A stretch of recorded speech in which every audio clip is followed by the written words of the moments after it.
to introduce Danielle Pete Drake. She was born in California and raised in Hawaii.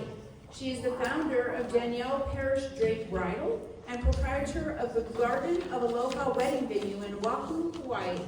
As a dedicated wife, mother, and entrepreneur, she spearheads an ethical bridal line where 10% of her proceeds go to support orphans in Zimbabwe and enrich the wedding industry culturally. She holds a Master of Divinity from Union Theological Seminary and served as a hospice chaplain for 10 years. After 10 years, she decided to pursue a career in fashion full-time. It is my pleasure to welcome Danielle P. Drake, sharing her expertise on I asked myself, if I were to die tomorrow, what should I do today?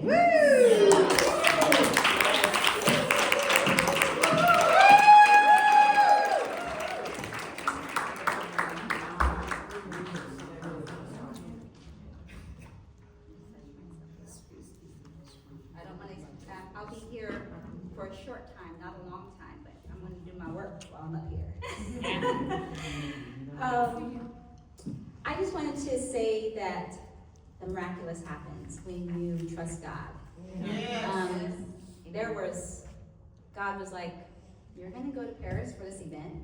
And mind you, Paris is my top list. As Dr. Michelle was sharing, it's my dream place. And it's been on my vision board, like, since 2013, consistently checking off and not happening when everything else on the board would happen.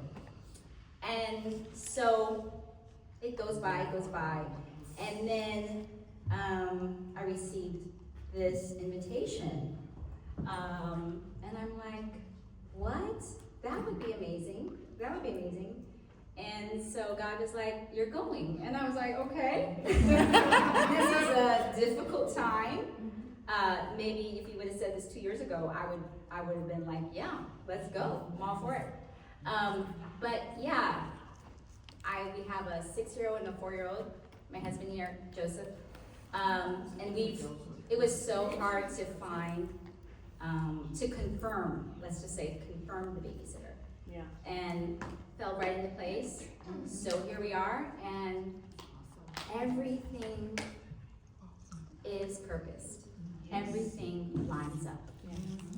People have spoken things that I have known for years, and it's all here. Every woman that's here today and tomorrow, you're supposed to be here. I don't know how you got here. I don't even know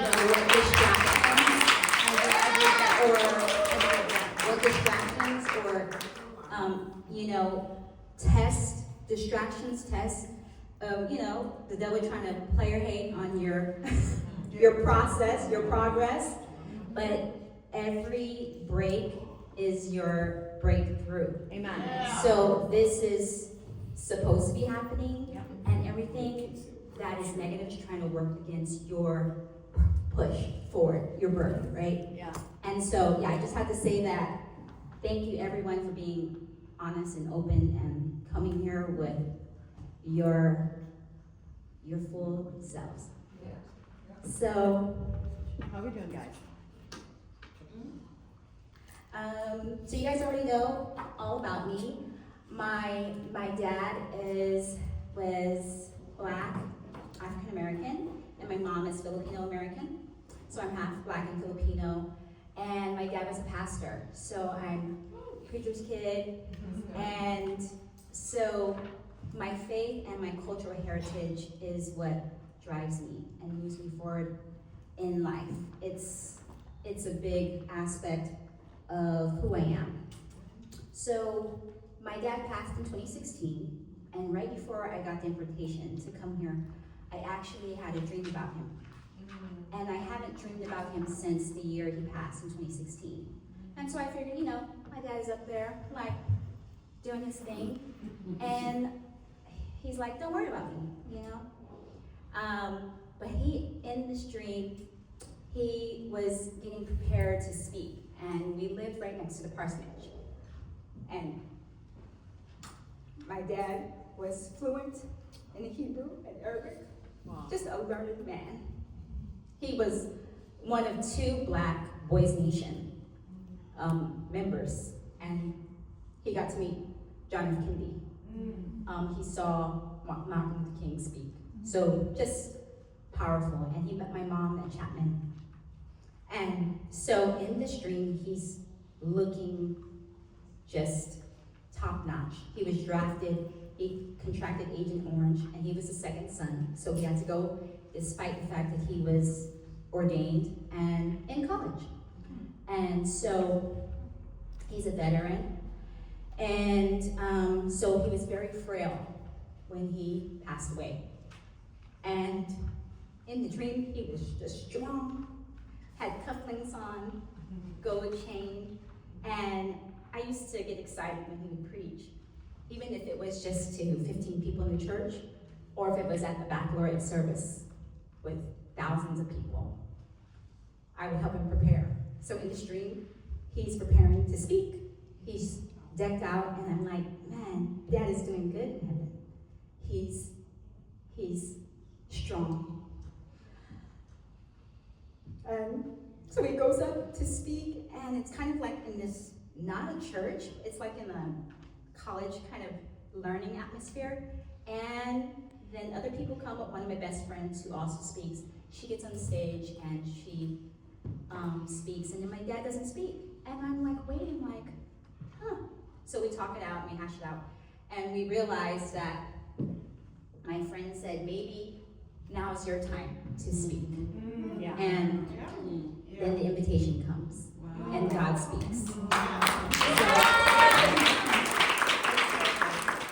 So let's dive into this topic of, if I were to die tomorrow, what should I be doing today?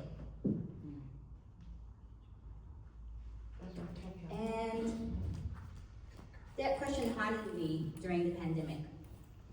I don't know if it haunted any of you, and I'm not sure if you were forced to reflect on your own mortality. You know, as we faced uncertain times, I found myself wondering not just about death, but also about life. What are we waiting for? Are we waiting for the perfect time? Are we waiting for all the funding? Are we waiting for, a pillar of fire to come down? What are we waiting for to do what we know we're supposed to be doing? What are we waiting for? And I think during the pandemic, we were all faced with this idea of like, what's going to happen tomorrow? At the time, I was hospice chaplain. I had been a hospice chaplain for since 2013, so about 10 years. And I was pregnant.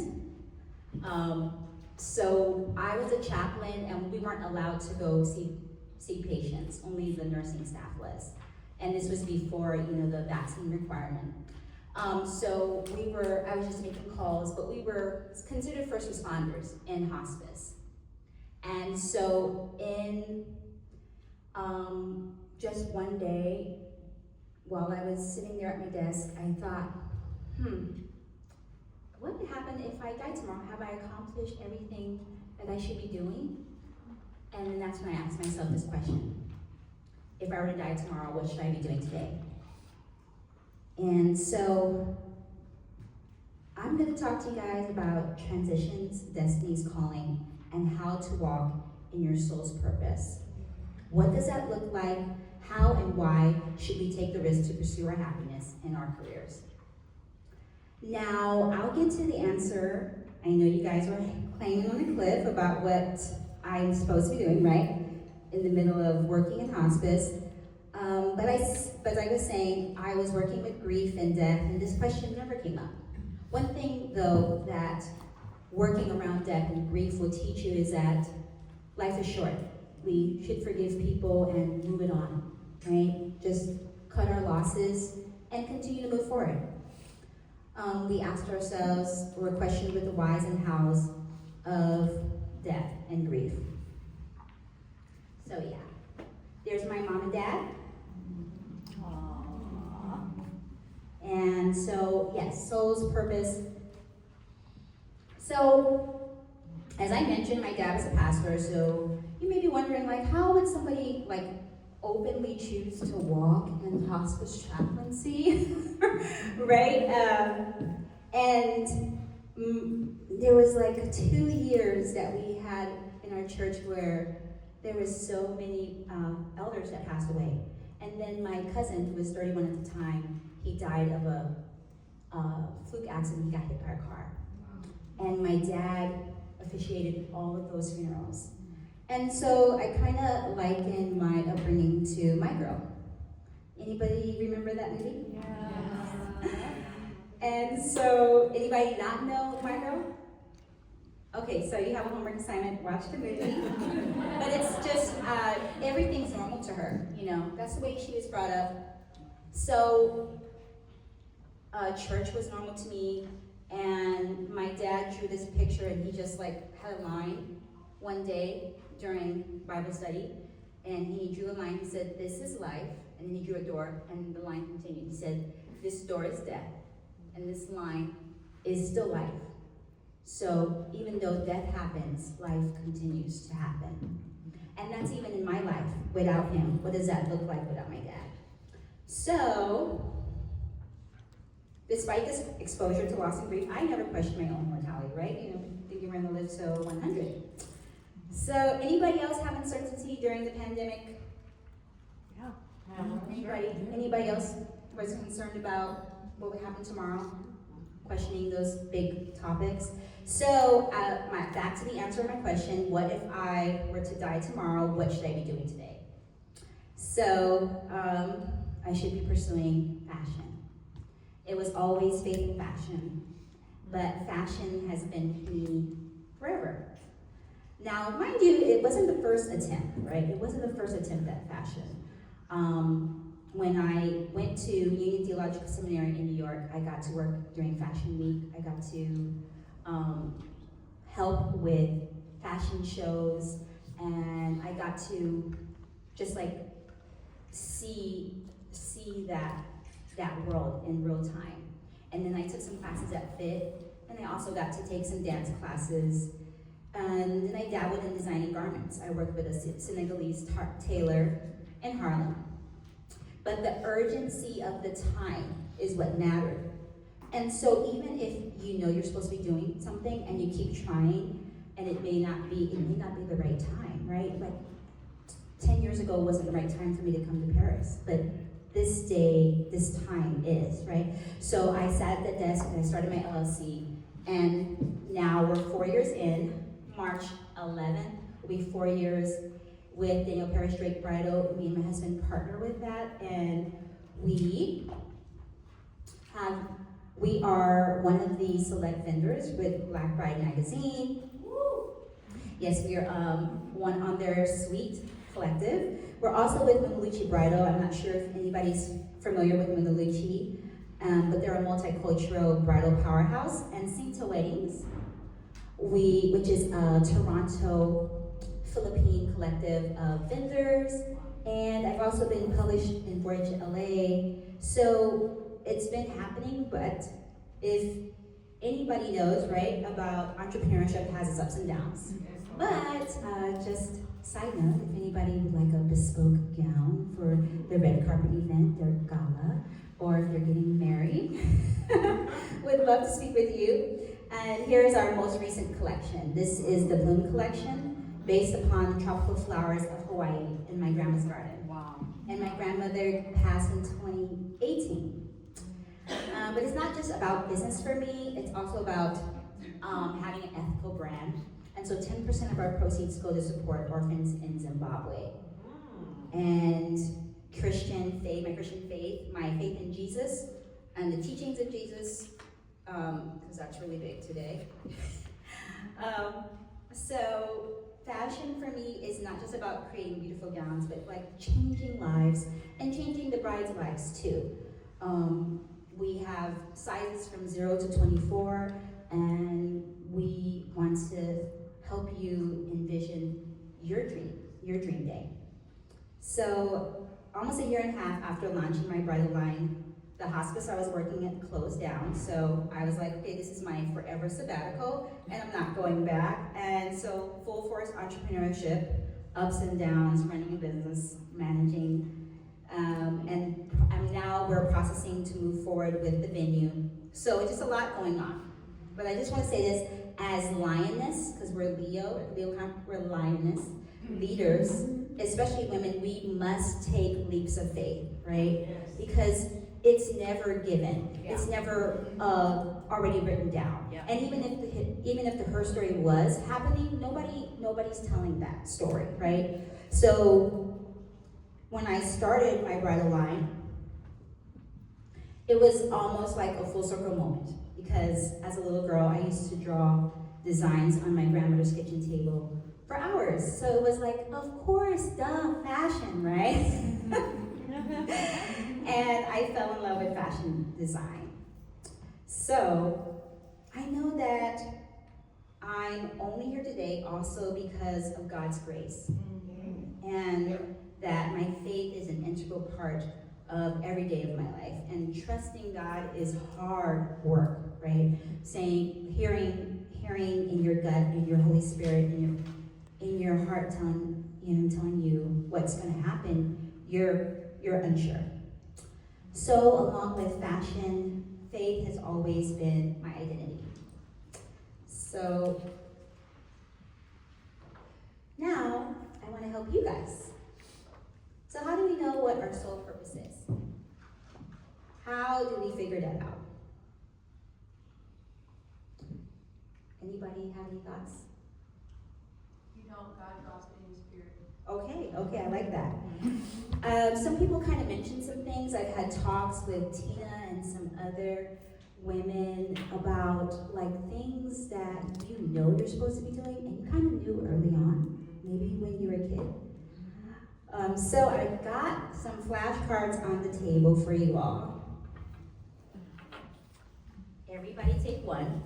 And we're going to do an exercise, and many of you already know what you're supposed to be doing if you're doing it. But maybe there's some other things that you could incorporate as hobbies, right? So I'm going to lead you through an exercise, and we're going to see if it kind of gives you a little bit more clarity. So on the first side, you pick a side. One side is going to be strengths, okay?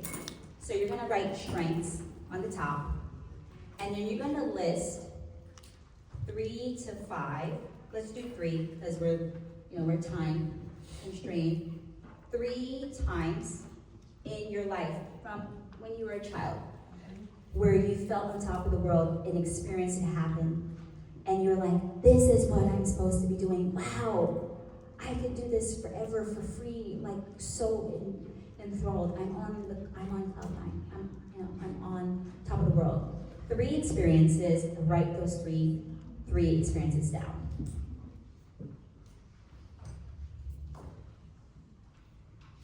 So maybe somewhere in your childhood, even today speaking here, this could be a monumental moment for you. I'll give you guys about 2 minutes and see where we're at.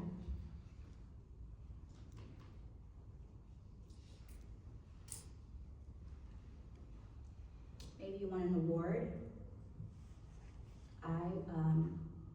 I was in a pageant with the Alpha Phi Alpha chapter at USC, and they had a pageant, and you could just incorporate and do whatever. So I designed a gown, and then I walked in it, and then I also talked about things like that mattered to me, and why I felt like I could be the pageant winner. But that was like a monumental moment for me. So whatever has brought you joy.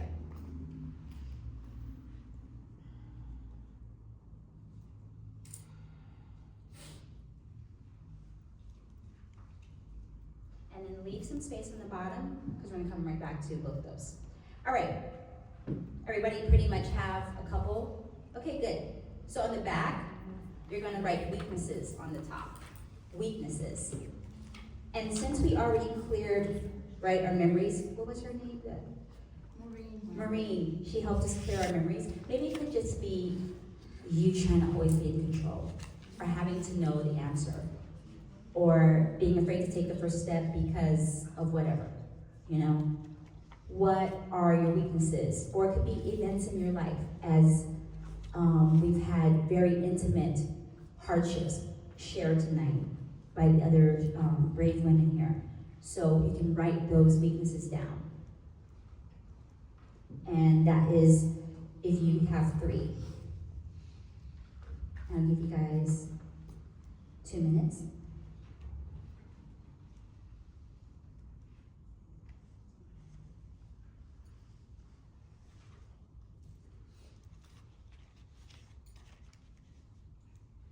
It could be a loss, or it could be a death, something you struggled with, feeling disconnected.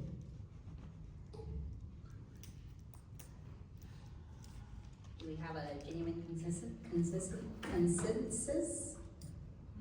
Yeah. Okay, so let's go back to the front and write 1 or 2 things that draw the 3 together and narrow it down. So on your strength side, kind of what combines them? It's 1 or 2 things. So maybe winning, or winning something you could have, speaking to here today. So 1 or 2 things that make those strengths stand out.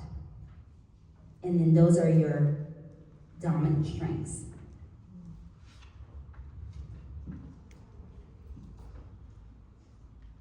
And do the opposite on weaknesses on the back. 1 or 2 things, commonalities. I already named some big things like control, loss of control, or being unable to control situations that may happen. But what is the main connecting theme with your weaknesses?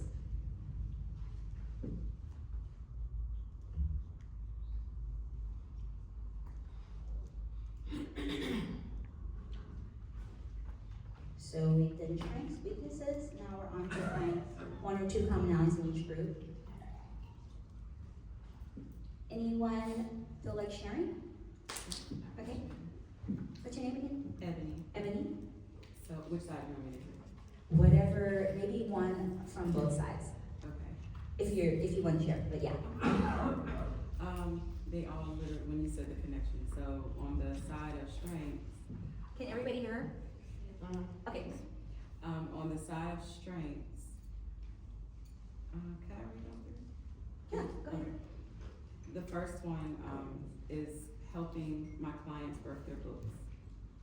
The second one was my confidence, being able to create a safe space for growth for women. And then the third one was finding my business partner when we are able to talk and creating our podcast. And so I realized all of them are based on connection and speaking. Like they all flow together. And that's why you're here tonight. And what about your weaknesses? You want to share? Lord, perfectionism. Oh, And yes. control. Yes. Those two go hand in hand. And I realized that stems from trust in other people to support what I'm doing. So I want to do it myself. And failure. The fear of failure and what it would look like to fall and not really have the people that I thought would support me to catch me. False evidence appearing real. Right. Mm-hmm. Anybody else want to share? Thank you, Ebony. That was great. I'll share. Uh-huh. Sure. So strengths, I put down speaking or inspiring women, teaching or training women leaders, finishing degrees, lifelong learning, and traveling. Commonalities, really with that, is supporting other women. That's a big deal to me, and speaking as a whole. And I say the traveling has to do with that too, because I do it all over. Yeah. So, the weaknesses, I had the distractions leading to procrastination. Mm-hmm. That's real, right? Right. Losing my grandparents, parents, and godparents, health issues, giving from an empty cup, overextending myself. All of those things, the commonality was lost because either I was losing time, I was losing money, I'm losing people, all of those things. The commonality with that was lost. Okay, perfect. So when we think about grief and loss and death, they say that the years that those happen, if these events happen, it actually ages you. So if you move and lose someone in 1 year, you're aged because of the traumatic effects on you. So while those times happen, make sure you're paying attention to yourself and really, seeking out therapy or ways, modalities for healing. Thank you for sharing. So that was one exercise. Hopefully it gave you a little bit of clarity on your soul purpose, not your only purpose, but your soul purpose. And these change over time. You could do them every couple of years. And what I used to do is keep my flashcard in my wallet so I could look at them and be like, am I operating in my strengths? Or, and trying to avoid the weaknesses if you can. But if a weakness happens, you're like, okay, I know how I can work through this. And so this is one tool also. This is just expanded. I believe Stephanie was talking about the vision casting. This is similar to it. So this book I read, I believe in high school. This was just, I read it all the way through. And it was on neurofeedback therapy, brain, but it was just so poignant because he was talking about your nutrition and eating. But he has in the book a one-page miracle. Anybody familiar with the one-page miracle? Yeah. Yeah? So it's similar, you guys can take a screenshot of this QR code, but what you do is you do a one-page miracle for the soul, and for each aspect of your life, relationships, spouse, children, friends, family, work finances, current, future finances, for your work or your calling, self, physical, emotional interests, soul, your spirit work, your relationship with God or your higher power, and your overall character personality. You write a 1 or 2 sentence, right, on those things. And it's on my Stan store, so it's a free download. You can find the one-page miracle for the soul. And if you can't find it, I'll just see you after. Now, anybody had any childhood strengths that they wrote down? Like fashion, I knew I wanted to do fashion when I was a kid. You mind sharing? I know. When I was a kid, I loved selling sweet peas on the corner. We used to grow flowers, and I used to go out and talk to all the people and sell flowers. And then when I was a teenager, I used to love waiting tables at a restaurant outside with happy hour music playing live on the deck. So maybe you could incorporate those gifts maybe as a hobby. And maybe you'll find that it turns into something more. Oh, she did that. Okay, that's what you're doing, right? Didn't you move out here? Yeah, she's gonna tell you about her leap of faith. And maybe you were a dancer as a kid, so you should maybe take some dance classes. But what happens is we have giftings that God has given us as a child. And this connects to Abraham Maslow's idea of self-actualization. So that's structured play, right? The concept of play helps us to reconnect with our innate creativity and joy. So play is not just for children. Adults should be playing too. We should all be playing. And it also helps with relieving stress, right? So even if that we're playing, we're gardening, cooking or writing, make it fun, make it creative. So we should be playing. And as I was a kid, when I was like, I need to do my fashion side more, I've been doing the faith walk, and it's going to continue with me, but I really need to focus on this fashion right now. So I knew as a kid, and we all have innate giftings and talents that we knew. So if some of those strengths connect to your childhood, that's could be a telltale sign. And now to close. It wouldn't be right to end without a little bit of play. So I'm going to turn up the juice and help you guys get through this last bit. Everybody's been doing excellent and so good, right? So we're gonna do some play right now. And if you feel so led to stand up and get a little minute, go ahead.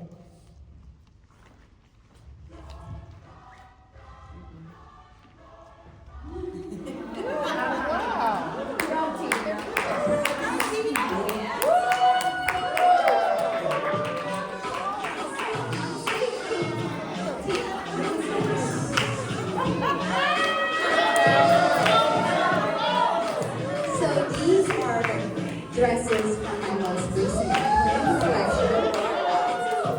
Tina is wearing the hibiscus gown, and Renee is wearing the bromelated dress.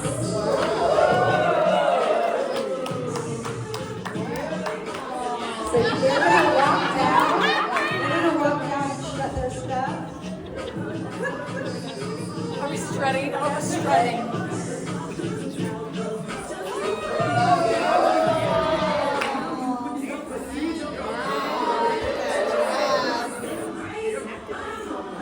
And what I like about Tina's gown, you can actually change that train to white. So we have a white skirt for that, so you can wear color and white.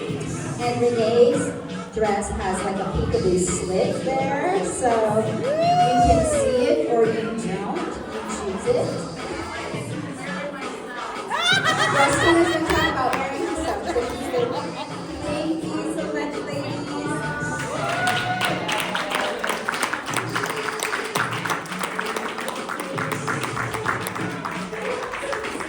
Oh, you guys are looking at music break? Okay, so that was a little bit of play. I'll be closing now. So like I said, and I said earlier, many of you guys are already walking in your soul's purpose. Many of you are already standing in your person, in your ground. You're moving forward, right? So whether we realize it or not, I just wanted to encourage you and speak that over you. Don't wait for tomorrow. Take small steps. Step out in faith and trust that the answer will come. Like I said, we were coming to Paris, whether or not. No, I'm joking. No, but everything fell into line, fell into place, and I believed in the process. I trusted in God. Don't shortstop your blessings. Okay? So I'd love to stay connected with you.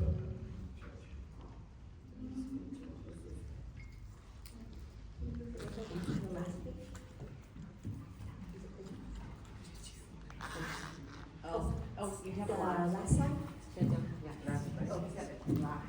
Okay. I'm just gonna give you guys, so this is my QR code to connect with me. Thank you so much.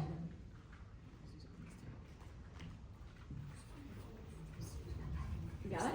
No, I think, sorry. So we have retreats. I do Hawaii retreats. Oh, There we go. Okay, so we have the Bloom collection. So this is a QR code to stay connected. I will be launching Dance with My Father. It's actually a book on grief and just the processing of that through my my dad's memoir.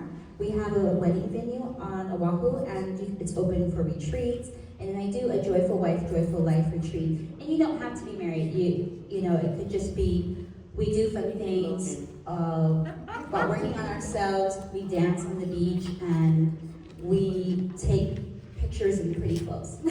But it's well-rounded, right? We're doing the whole self. And so these are just ways to stay connected with me. That's my QR code. And so thank you, Legal Conference, for the opportunity for me to speak today. I've just been so full from everything that everybody's been speaking. Anybody have any questions? It's wonderful. Okay, thank you.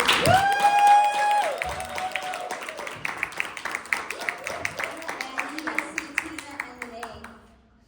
You saw her. Huh? You okay? No, I'm not. Oh. You were using a function. I wasn't up for Alpha Phi Alpha for the men's fraternity. But I wasn't, I wasn't, yeah, I wasn't the I love the shoes. Yeah, I love the outfit. The story behind this is like somebody was saying to not be small, and so I was like, it's too much to put on the rainbow coat. But then I was like, we talked about it. I was like, you know what, I'm gonna put on the rainbow coat. You Yeah. know, sometimes we're like, you're being extra, and it's like, why not be extra? Yeah.